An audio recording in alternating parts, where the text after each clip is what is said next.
In 1873, a young amateur engineer, fresh off the boat from Ireland, slipped and fell on a busy Boston street. At first glance, it was an unfortunate start to his new life in the United States. However, as he recovered, he began to work on an invention that would change man's relationship with the sea forever.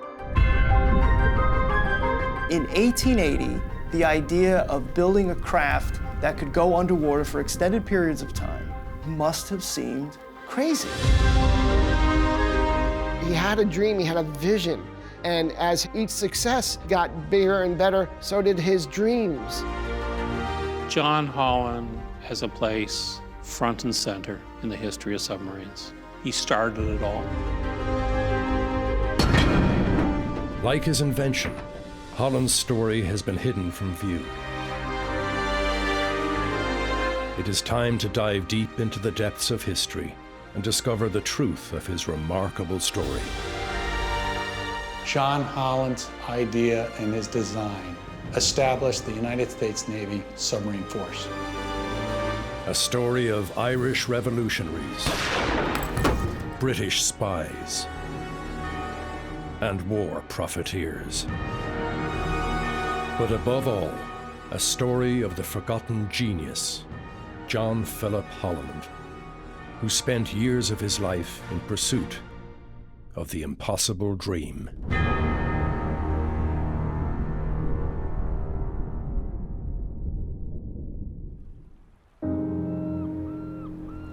It was here, in the busy waters of New York Harbor, that John Philip Holland tested his first submarines. But this story begins across the Atlantic on the west coast of Ireland, where Holland was born in 1841. John P. Holland's father came to Liscannor first because he was a member of the Coast Guard. John Holland would have been out with his father, and it was part of his brief to go across Liscannor Bay to the other Coast Guard station, which was on the opposite side of the bay.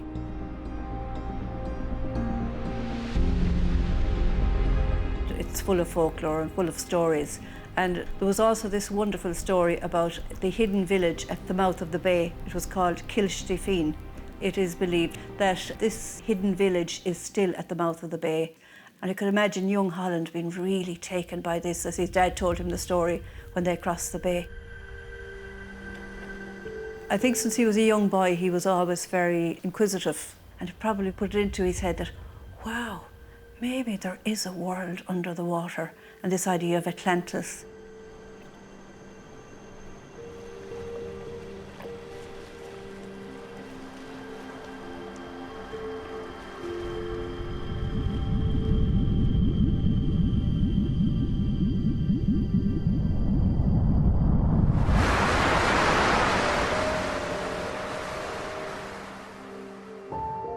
In 1873, Holland arrived in the US.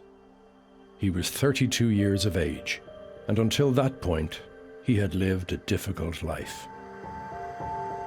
He had grown up during the Irish potato famine, when his brother and a close relative had died.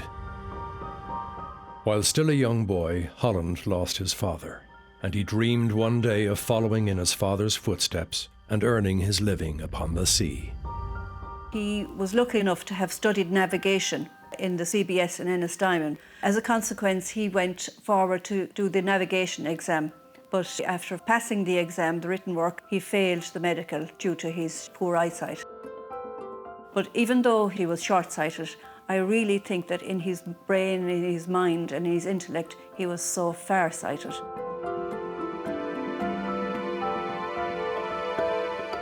Holland joined a religious teaching order. He was a well-loved teacher, though he did not get on well with his superiors. It was here as a teacher in Cork City where his interest in science and engineering was first awakened. The beginnings of the submarine, in his mind, dates back to when he was in the labs of the Christian Brothers. He drew drawings, he came up with ideas, he did a little bit of research, and he spent some time documenting what are those challenges, what are the problems that have to be solved to make a boat that goes underwater. When John Holland came in here to begin his formation, luckily enough, there was a man there, the great Dominic Burke, a great inventor, a great scientist. He had that kind of a mind. Give them basic skills in the making of tools, dealing with steel and metals of different types. And he had a very willing disciple in John Philip Holland looking at him, doing all of this. Dominic Burke's family, they had a great background in wood carving and so on. And Dominic had carved out the model of a submarine, made it out of wood for John Philip Holland.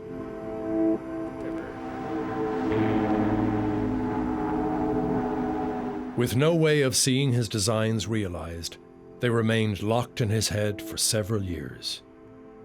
He left the religious teaching order and set out to join his brother in the United States of America. One day in winter, I slipped and broke my leg. I was laid up for 3 months and needed something to pass the time away. I began to think of my submarine boat. A short time thereafter, following out the ideas thus inspired, I thought it ought to be possible that a boat could be made that would go underwater.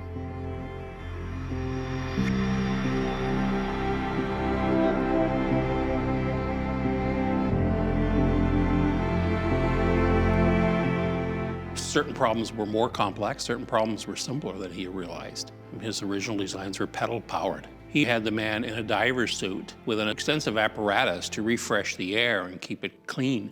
So all that stuff went.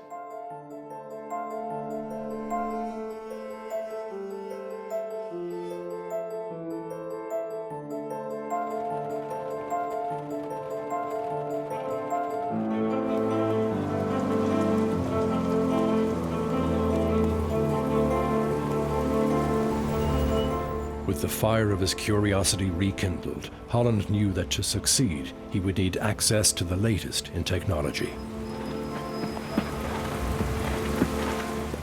In a twist of good fortune, he was offered a teaching job in Paterson, New Jersey. Holland came to Paterson in 1874. Paterson was a city of immigrants. You had the Irish, you had the Italians, you had Polish, you had German. Men, women, children working in a textile industry. You had the locomotive industry. You had 5 locomotive producers. You had the machine shops churning out machinery for the United States and the world. It was an industrial mecca. So for a person that was interested in technology, this was the place to be. And Holland got in on the ground floor. I don't think it's a coincidence that Holland has to come to the United States to see his vision fulfilled. I think he certainly breathes in that can-do spirit of America and meets other Irish Americans who also see America as an opportunity, not just for economic advancement, although there is that, not just for innovation, although there is that too, but also an opportunity to strike back.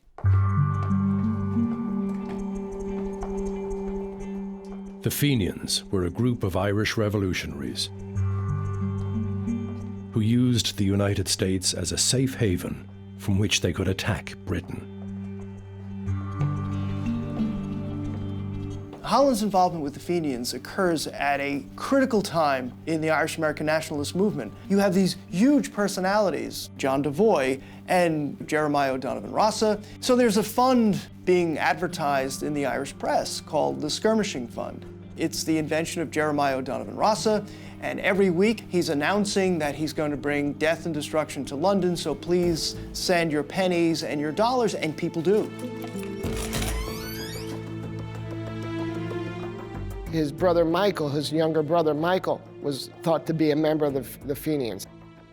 And he had gotten an invitation to talk to the leaders of the Fenians. What's impressive to me about Holland is that he was able to persuade this hard-headed, pragmatic revolutionary, John Devoy, that this scheme from science fiction could work. and then came $4,000 from the skirmishing funds for the submarine. $4,000 was a lot of money considering that all their donations were nickels, dimes, and quarters back then.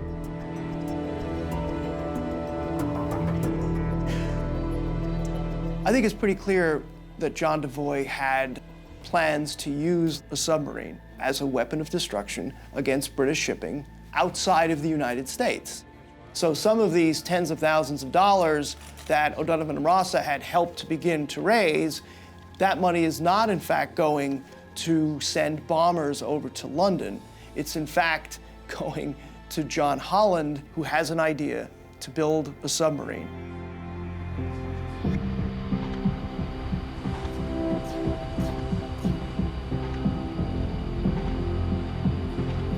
Holland knew that for most people, underwater travel was a complete fantasy.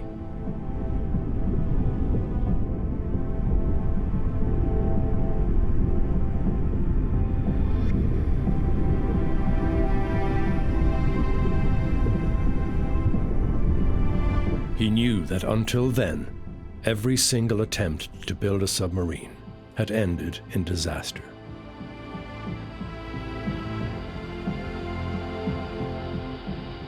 People did die in early submarines. One of the classics is talking about the Hunley, where several crews died in the Hunley. Each time that cylinder was so stuffy, they wanted to operate with the hatches open so they could get some fresh air in. Well, if you're going to travel and the hatches open and the top of your hatch is only a foot or so above the water, it doesn't take much of a wave, and you take water into the submarine and then you don't come back up again. Testing the submarine would be a matter of life and death, and Holland was determined that he alone would face the consequences. We're standing on the banks of the Passaic River in the same location that John Holland tested his first submarine in 1878. Now, no one has ever done this before, and it's supposed to be this top secret, hush-hush affair. It's nothing but. There are kids and adults coming to see this spectacle. This was something that no one had seen, and they really thought that Holland was kind of off his rocker. So now his submarine was lowered into the Passaic. He had worked out his mathematical equations and accounted for the saltiness or non-saltiness of the river. And he gets the boat into the water, and the boat immediately sinks. Now we have a problem. Fenians are a little upset. The crowd is like, figures, here we go. So they all start walking away. Holland stays. He's persistent. He says, yeah, let's get it out of the water. And he would suffer a lot of failures, but he always found ways of overcoming these failures. The Fenians had a very disappointing response because they had poured all this money, all these nickels and dimes, and I could just see O'Donovan Rossa like wagging his finger at Devoy saying, I told you so, but they didn't give up.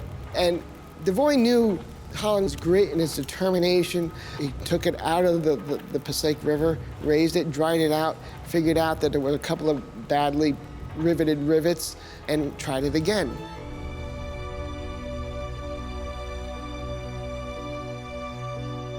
It's 14 feet long, probably 2 tons. He brings it back, and on June 6, 1878, he comes down again to the Passaic River. He gets it into the water. There's positive buoyancy. He's floating. There's no problems. He closes the hatch. He tries to start the engine, and it fails.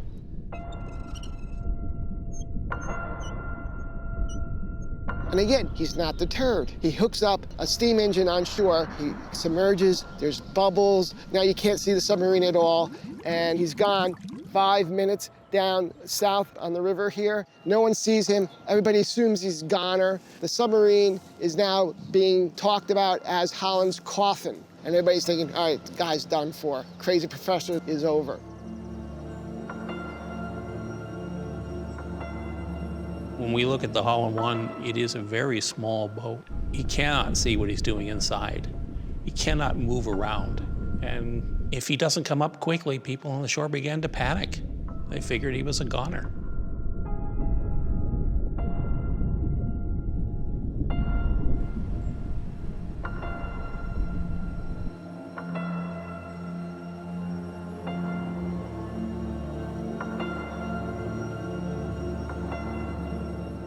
You know, it was way below the surface of the water. And no one had seen a spectacle like this.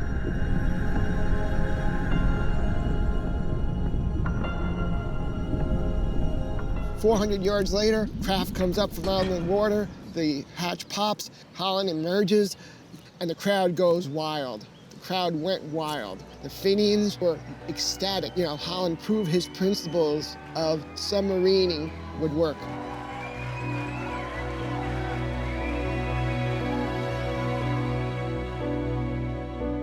To actually do what he did, you can claim that he was courageous. To me, it is more of conviction. He had studied it at length. He had done pages after pages of calculations because he was absolutely certain it was going to work. He was certain he was going to come back up again. Holland had turned the fantasy of underwater travel into a new reality. It was a huge achievement. But while he didn't know it at the time, even greater challenges lay before him.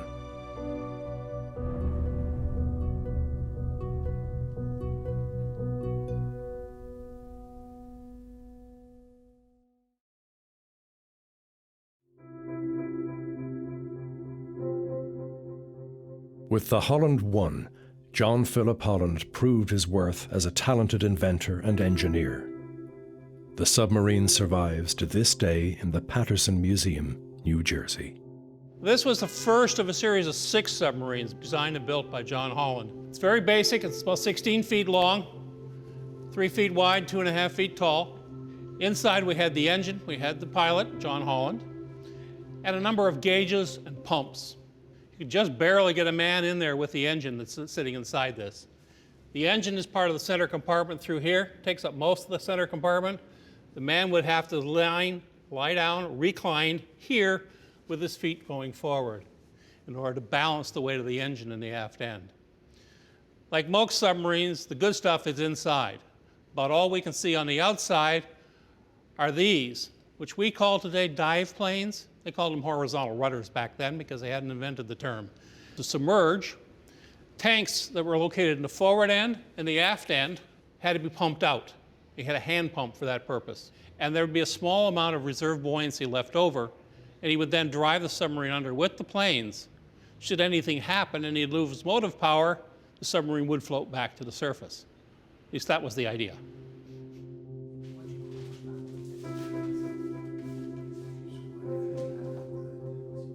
Holland may have built a vessel capable of underwater travel. But that was not enough for the Fenians. They needed more.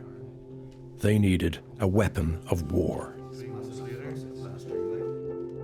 His whole method of attack was that you would park the submarine on the bottom, flood the center compartment, get out, walk over to the ship, and plant a bomb on the bottom of it.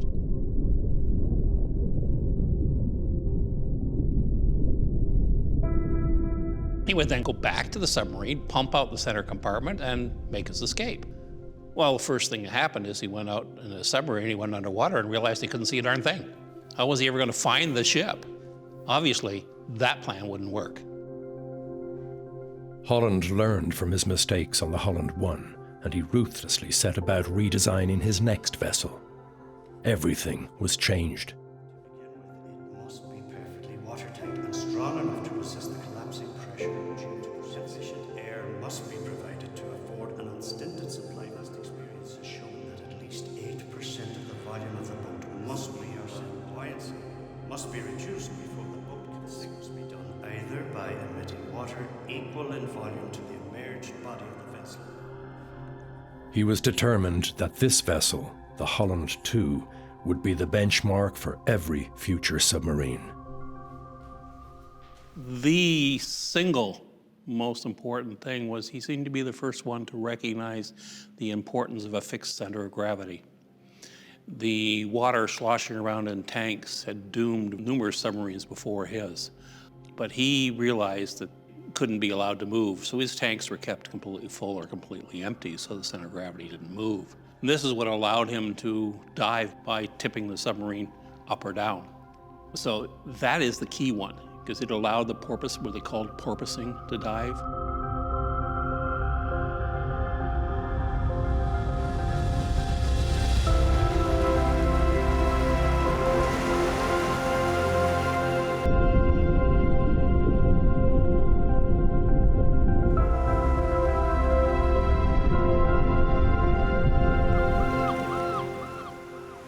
John Holland, apart from being influenced by the birds going down underwater and coming up again, he would have seen the porpoises, and he would have been influenced, I think, but how they could, just rise and go down so easily, and how streamlined the whole operation was. And I think that would have influenced him terribly when he went to design the actual shape of the submarine.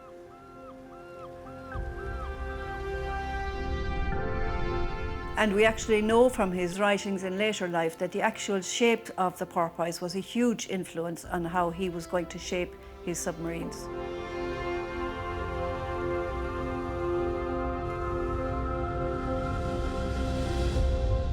This is the famous Fenian Ram. It was funded by the Fenians, but it was never intended to ram a ship. It's got a number of features. One is it's round. The very first one, it was cheaper to make a square box, I think, than a round box. One of the reasons that it got to be this size was that he now put a standoff weapon, a compressed air gun. The gun, breech of the gun is located right about here, with a barrel that goes all the way to the forward end of the submarine. The other big innovation here is on the other end of the boat. The dive planes that we saw in the center of the Holland 1 have now moved all the way to the stern. A small angle on these dive planes would tip the entire boat down, and then with the propeller sitting here as it is, the propeller would efficiently drive the submarine underwater. Then, of course, reversing the planes would take the bow up, and up she would come. This worked beautifully. Called it porpoise diving. The fact that he had controlled his longitudinal center of gravity and buoyancy so that he could safely porpoise dive was the major development that we see here in Holland submarines that started the whole ball rolling. Inside, you would find the engines, the air compressors, pilot seats, all the controls to operate, and it was room for 3 people in there, and with room to walk around. Because you now had a submarine that was powered, that could dive and surface at will, a standoff weapon to attack with. The projectile was about 6 feet long. Put the projectile in, close the breech, open up the valve, let the compressed air in, out came the projectile.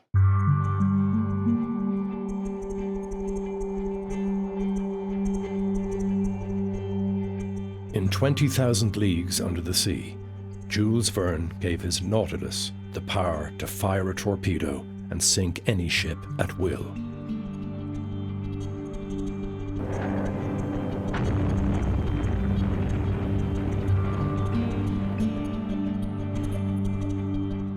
Holland had made this fantasy a reality.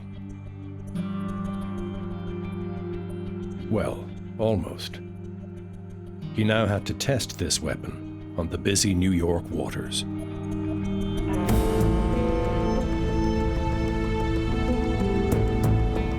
For lots of people whose lives were tough, I don't know that there would have been any better entertainment in New York Harbor than the test of the Fenian Ram. I mean, they could go out and see this thing out of science fiction, submerging and coming back up. There's a story about a ferry boat captain who was in the harbor, and the Fenian Ram pops up, and he's so frightened that he basically turns the ferry boat around and returns to shore. As you can imagine how frightening this sight must have been.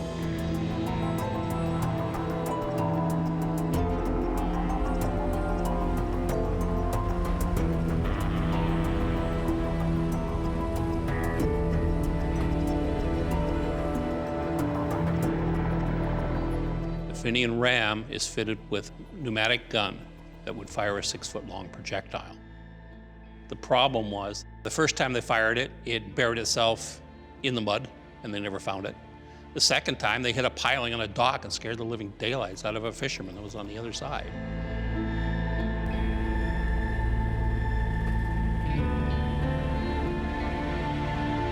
The Fenian Ram sounds like a very romantic title for a ship. It wasn't something John Holland came up with, it was something that a newspaper reporter came up with. But that tells you it has been financed by this secret oath-bound organization. And here's this project which they have opened up. It is as transparent as anything they've ever done. Newspapers are writing about this amazing invention.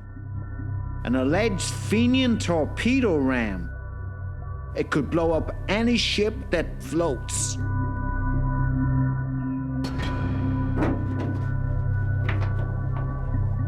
The feeling that Holland had when he was testing it must have been nirvana.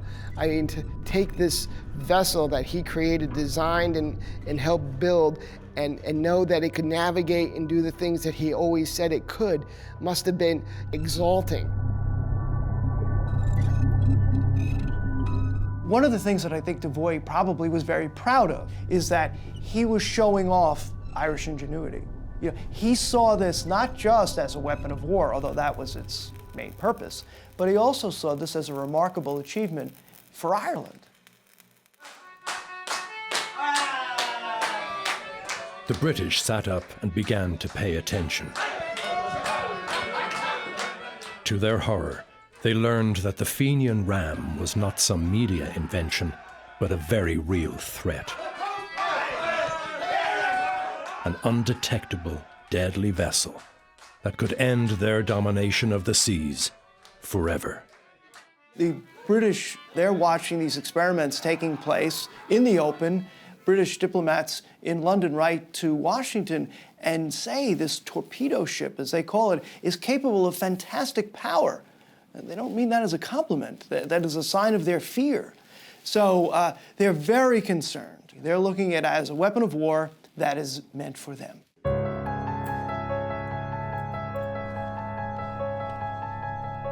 The principal spy for the British was a man known as Henry Le Caron. He was French-Canadian, and he was mostly in Chicago, in Illinois. He was a doctor, so he said. And he persuaded these very hard-headed, skeptical Clan na Gael people, Devoy included, that because he was French, that he shared their hatred of Britain.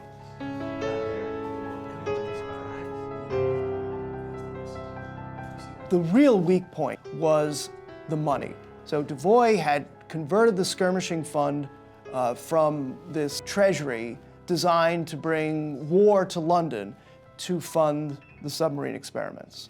So critics like O'Donovan Rossa begin accusing Devoy publicly of wasting money. So that's in the air. That can be exploited. So it's almost, in some ways, too easy for Le Caron to make things worse.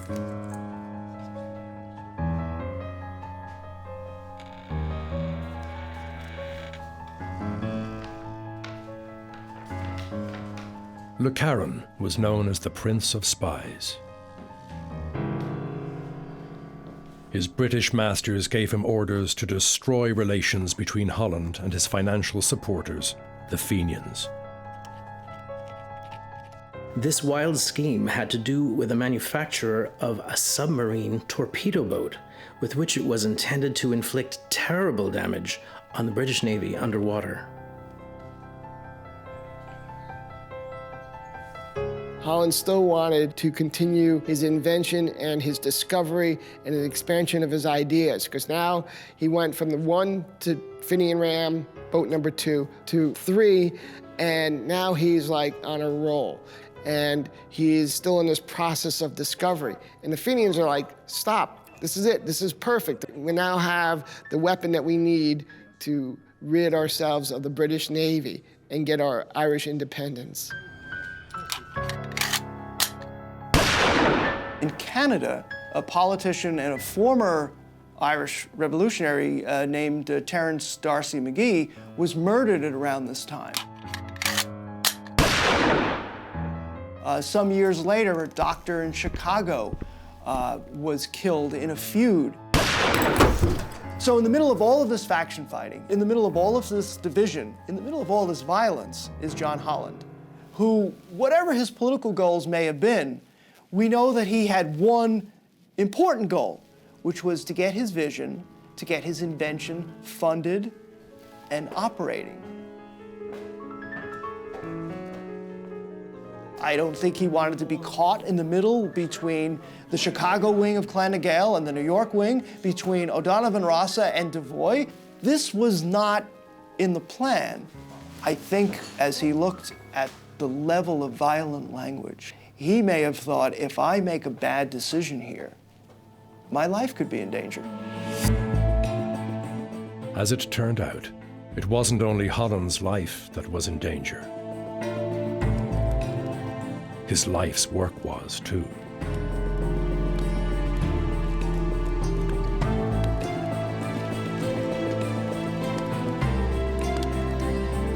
The skirmishing fund was ripe for a lawsuit, and sure enough, somebody named Dennis Mulcahy, who was a member of Clan na Gael, files a lawsuit. And there's a sense of panic that a court could seize the Fenian Ram. A small group of the Fenians went down to the dock where the Fenian Ram and the Holland III were tied up with papers with a forged signature. They showed them to the night watchman. The night watchman granted them access to the boats. But of course, none of those had ever been in the boat before. They didn't know how to operate it. It did not come with an instruction manual. Holland knew how to operate it, but they did not.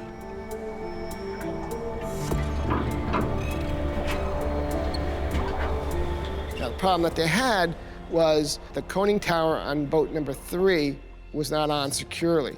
It was very choppy water, November water. And it filled the submarine and it snapped the tow line.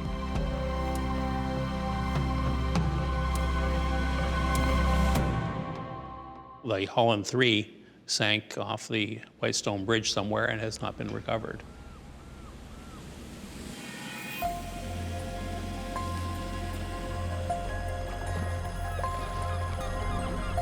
John Holland was furious. He went on some rather long rants about the stupidity of what they had done. It's hard to imagine just how upset he must have been. The horror, the bitterness that he must have felt when he realized that this project that they had been working on literally for years, stolen from him. I received no notice of the contemplated move then, nor was I notified after. I have no intention of advancing any excuses for the incident, as no official explanation was ever made to me concerning it. As a result, I never bothered again with my backers, nor they with me.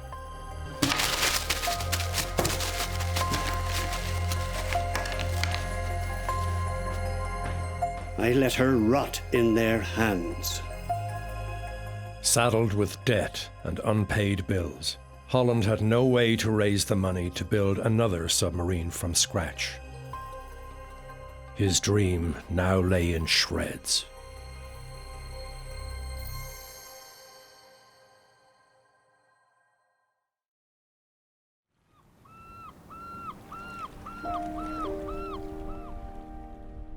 For Holland, the Fenian Ram had been his life's achievement.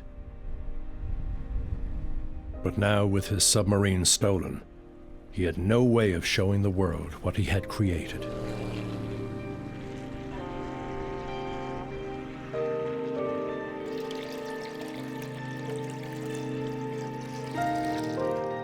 Many years would pass before one last chance would present itself.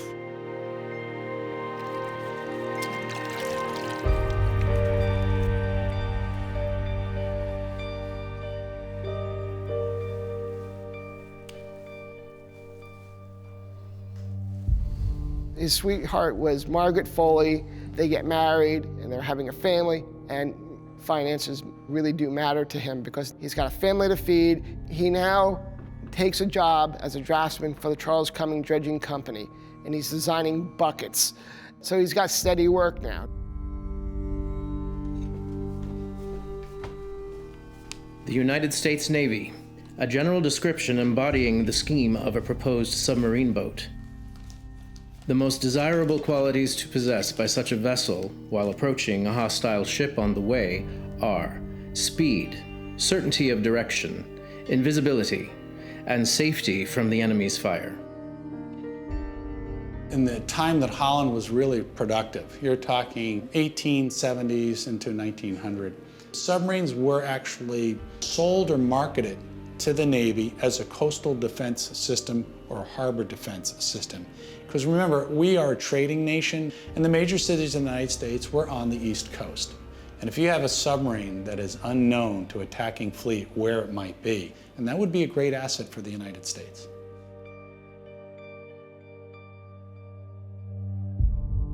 Holland knew he had the technical knowledge to win the competition. But with a family to feed and a steady job to lose, did he still have the will? The problem that many, perhaps most inventors have is money. They've got the ideas, but to turn the ideas into working prototypes takes money. And certainly if you're going to develop something as big as a submarine, it's going to take lots of money.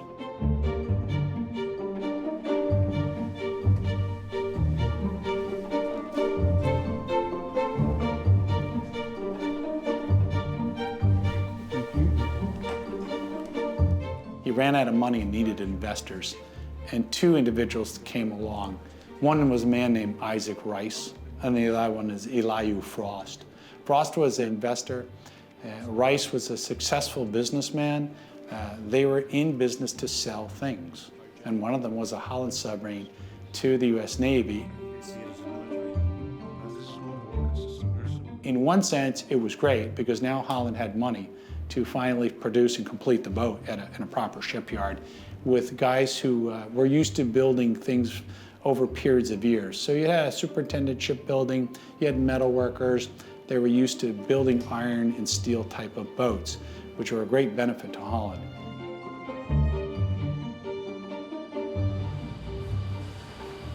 However, in exchange for money up front, Holland gave up ownership of all his patents to the newly formed Electric Boat Company.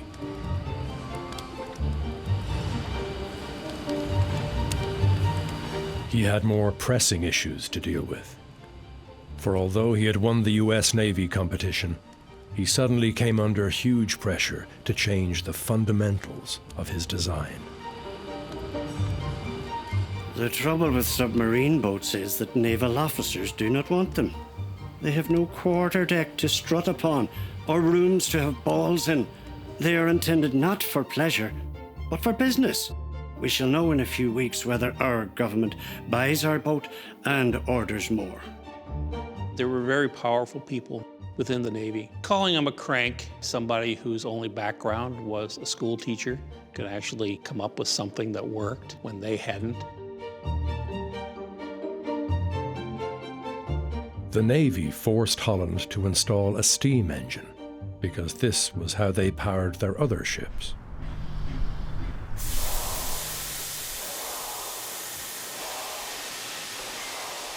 They say in America that all inventors are cranks, and I'm beginning to be convinced that they're right. If they're not crazy, I would not have been driven to inventing things and designing submarines. I would have gone and learned to dig or do some other decent work that would give me peace of mind and give me a chance once in a while of remembering where I am at. The temperature inside was climbing to over 120 degrees. This made it impossible for the crew to work, and it was ultimately the single biggest default that doomed the plunger.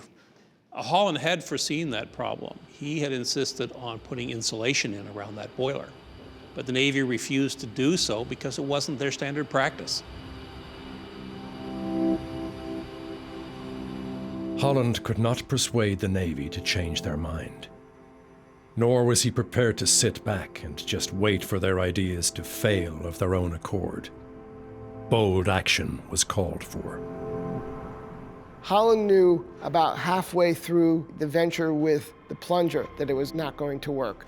And Holland decides, he goes back to his company and says that he wants money, funds to build his own boat.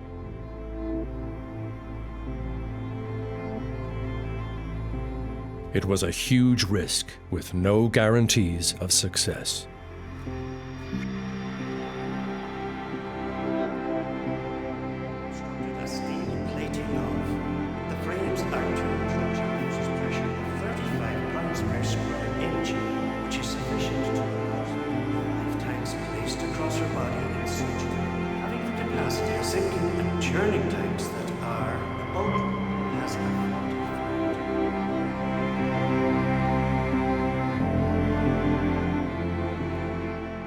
It took a lot of bravery. It took an incredible amount of guts because now he was asking his own company to invest all this money in this idea that he had and the plans that he had to show the Navy, hey, look, your idea is just not going to work.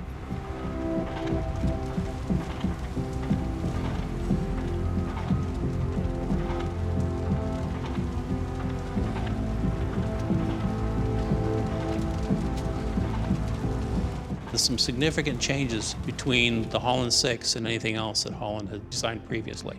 They got it built, finally convinced the Navy to come and witness trials. The Navy was unwilling to be on board. They insisted on watching from a tug on the surface. They certainly didn't want to go under the water. They might never come back up again. John Holland had built his Holland 6, and the only way to sell a product is to take it into a show and tell. They brought the Holland in a show and tell, and they went out on a test to watch it.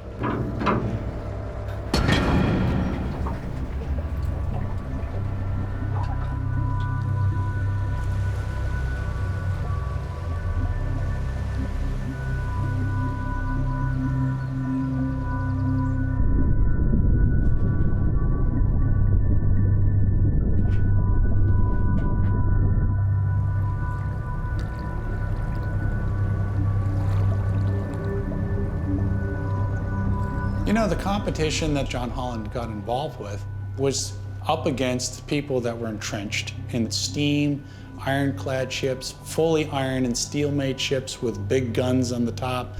All of a sudden, this guy is coming along named John Holland. There is no steam. There are no big guns sitting on it.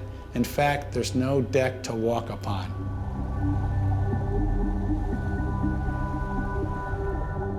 To me, it was just a matter of discovery of a person who had the grit and determination and the fortitude not to take no for an answer. He was determined to make his submarine become a reality.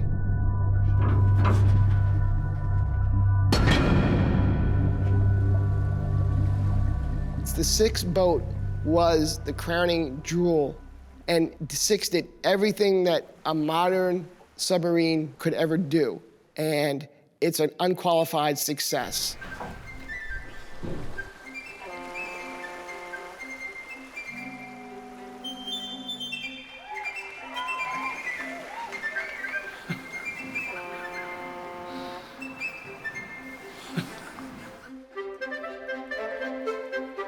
Fiction has been outdone. Warfare's newest and most awful weapon. Underwater with the Holland torpedo boat and its terrible dynamite torpedoes.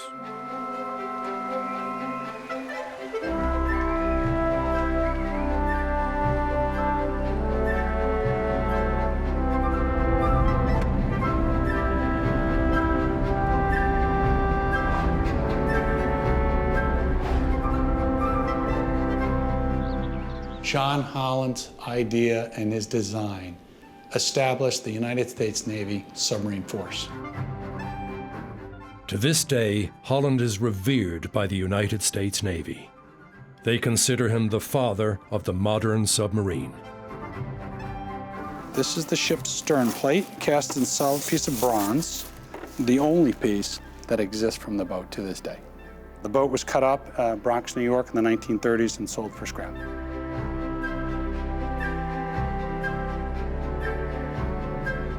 One of the interesting facts is its hull shape. Up until then, every submarine that John Holland had designed had been symmetrical in the hull. The center of buoyancy was very close to the center of the ship. The Holland 6 had a major deviation from that. The center of buoyancy was about 30% forward of the center of the ship. That's the shape that was used for all the nuclear submarines, although they've gotten longer and bigger. And it is very much today a key element in the submarine. But it first appeared on the Holland 6. They sold 5 to the Japanese in 1904, 5 to Russia in 1904, and also 1 to the Netherlands. The company was on its way. He then discovers that his submarine is sold to the British. The British inaugurate it as their boat number 1, which is kind of a little weird twist of fate there. An invention that was adopted by Irish-American nationalists to wreak havoc on British shipping becomes a weapon in Britain's naval arsenal. I can only imagine what John Devoy must have been thinking. Holland was given a position at the Electric Boat Company, which by now was making a handsome profit selling submarines to the navies of the world. He became increasingly worried about safety. He pressed the issue with the board of directors, but they ignored him. And after several accidents on board vessels which carried his name, Holland resigned his position in protest. About 1907, after being forced out of the submarine business, he goes into some sort of retirement. His health is failing him. He is sick frequently. And he does die just before World War I begins, just before submarines are actually sink a ship. The First World War ushered in the bloody age of submarines. In September 1914, a German U-boat destroyed 3 British naval ships.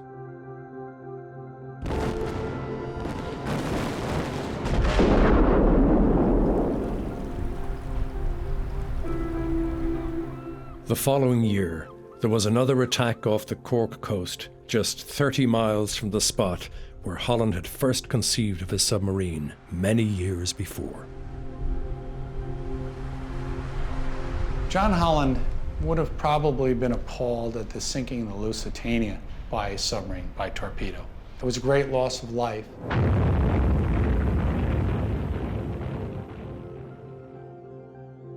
Based on what I've read, I think he had been abhorred by that. You might say it was a good thing he'd passed already and didn't see it. That's certainly not what he had hoped for when he started on his journey to develop the submarine. So I don't think he would have been a very happy man to see what his invention had wrought upon the world.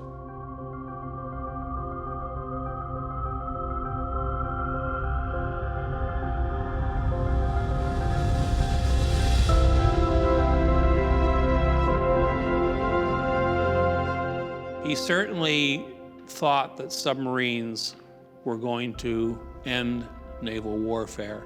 He fell into the same trap that so many others had done, that he had developed a weapon that was so scary, that could not be countered, that no one in their right mind would ever start a battle. So he did see it as a big leveler between the big guy and the little guy, the Davy and Goliath.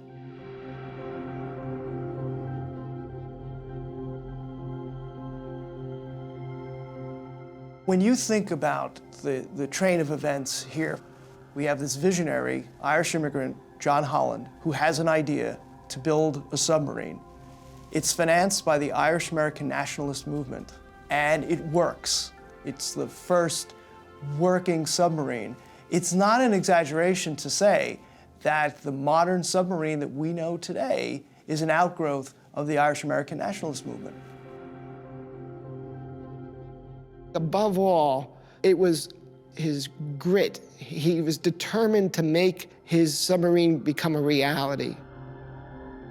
He changed the course of science and technology and warfare and history. And it was all because of this one man from Lisconnor, Ireland.